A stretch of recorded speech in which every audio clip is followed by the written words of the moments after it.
একটা viral video সবসময় দেখা যায় যে একজন ছেলে তার মাকে নিয়ে সবসময় পথে ঘাটে ঘুরে ঘুরে বেড়ায়।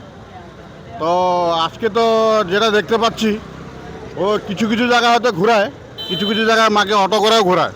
তো দেখি দাদার সাথে একটু কথা বলে কি দেখায়। আপনার ভিডিও সবসময় পাই আমরা। আচ্ছা, ঠিক আছে, তো আপনি যে মা নিয়ে ঘুরেন, হ্যাঁ।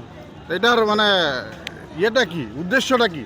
আমার মানে নিয়ে আমার কোনো উদ্দেশ্য নাই। হ্যাঁ। কারণ যখন মা একটা সন্তান জন্ম দেয়, হ্যাঁ। ঠিক আছে, তো সেখানে কি করে যে ওই সন্তানকে সারারাত্র পরিষেবা দেয়, টয়লেট যা কিছু করুক, তার কোনো মূল্য হয় না। তো তদ্রূপী যখন মা বা তার কোনো মূল্য চায় না, তো আমি সন্তান হিসেবে কিভাবে এটার মূল্য নিতে চাই। তা আমি চাই যে আমার মা অসুস্থ, আমার মাকে এরকম কুলে করে আমি লামডিং থেকে মহাকুম্ভে নিয়ে গেছি। আচ্ছা। আমি 2 মাস হলো আমি লামডিংয়ে আসলাম। তো আমার মা ডেড বডি ছিল, মানে আমার মা একদম সেন্সলেস। আমার মা 10 বছর কিছু কথা মানে একদম মানে পুরা বেড রেস্টে ছিল। তাই আমি মাকে মহাকুম্ভে 3 ডুবকি লাগিয়েছি। আর মানে মার বহুত কষ্ট হয়েছে, মার জান যায়। কিন্তু এই 3 ডুবকি লাগানোর পরে মার পুরা চেঞ্জিং। সাধু সন্তের কৃপা, মহাকুম্ভের কৃপা।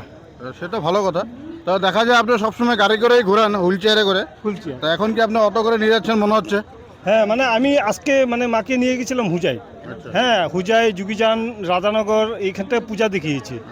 হ্যাঁ, তো গাড়ি করে নিয়ে গেছেন? হ্যাঁ, গাড়ি করিয়ে নিয়ে গেছি। হ্যাঁ, তো এখনই মানে মানে টায়ার্ড হয়ে গেছি, তো যার জন্য মানে অটো করে চলে যাব আর কি। তো আপনার অরিজিনাল বাড়িটা কোন জায়গায়? আমার অরিজিনাল বাড়ি লামডিং, জরংদিশা, বসাকটিলা, ওয়ার্ড নম্বর 8। জরংদিশা, বসাকটিলা। আমার নাম চরণ বিশ্বাস। আপনার নাম চরণ বিশ্বাস। আমার মার নাম আরতি রানী বিশ্বাস। আচ্ছা। মাসি ভালো আছেন? আছি। প্রণাম, নবমীর প্রণাম নেবেন। আচ্ছা। ঠিক আছে, হ্যাঁ। একটা ভালো ছেলে পেয়েছেন, জীবনে একটা ভালো সন্তান জন্ম দিয়েছেন, ভালো সংস্কার দিয়েছেন, তার জন্য আমি আপনাকে অসংখ্য প্রণাম, কোটি কোটি প্রণাম। ঠিক আছে, আপনি ভালো তো? কোথায় কোথায় ঘুরলেন? অনেক ঘুরছি তো। হ্যাঁ, পুরো লামডিং ঘুরছেন? আর তো। মানে সব পূজা দেখা হয়েছে? হ্যাঁ। আচ্ছা। মার এখনো পুরো সেন্স আসে না। আচ্ছা, ঠিক আছে। তো এইটাই মানে আমরা